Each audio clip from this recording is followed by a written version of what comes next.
کم سے کم ان لوائقین کو وہ ریلیف ضرور ملنا چاہیے جو ریلیف فیڈرل ایکسیڈنٹل کیس کے اندر جماعت اسلامی نے بھی کلیم کیا ہے 5 کروڑ. اگر یہ نہیں دے سکتے تو فوری طور کے اوپر ان کا یا تو ادارہ ان سے لے لیا جائے یا پھر ان کے اوپر کوئی دوسرے لوگ اس شہر کے اوپر لے کر آئے جائیں جو ڈسٹریبیوشن کا نظام کو سنبھالے.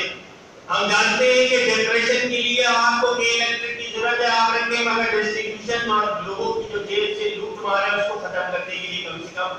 کے الیکٹرک کو ختم کیا جائے اور دوسری کمپنی کو لے کر آیا جائے. یہ نیپرا اس جرم میں برابر کا شریک ہے. تو چیف جسٹس صاحب سے یہ ہماری دوسری ڈیمانڈ ہے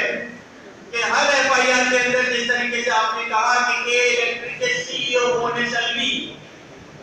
اس کا نام ڈال کر ایف آئی آر کاٹی جائے. انتظامی طور کے اوپر جتنے لوگ موجود ہیں کہ الیکٹرک ان سب کے نام کے اوپر یہ ایف آئی آر کاٹی جائے. جتنی ہم بات ہو رہی ہے بالکل ویسے ہی نیپرا کے چیئرمین کا نام بھی ہر ایف آئی آر میں کاٹا جائے کیونکہ وہی اس سارے جرم کی ماں ہے. اگر آپ کا 2.5 بلین کا جو بجٹ تھا وہ آپ میں سے کاغذی کارروائی کرنے کے لیے دکھانا تھا یا آپ نے عملی طور کے اوپر کراچی کے شہریوں کے اوپر کیونکہ 2019 میں بھی ان کو 33 ارب روپے یعنی کہ 33 بلین روپیز ان کو معاف کیے گئے تھے. اس کے علاوہ 120 بلین روپیز ان کو انفراسٹرکچر ٹھیک کرنے کے لیے حکومت پاکستان نے دیا ہے آج تک. اگر یہ سارا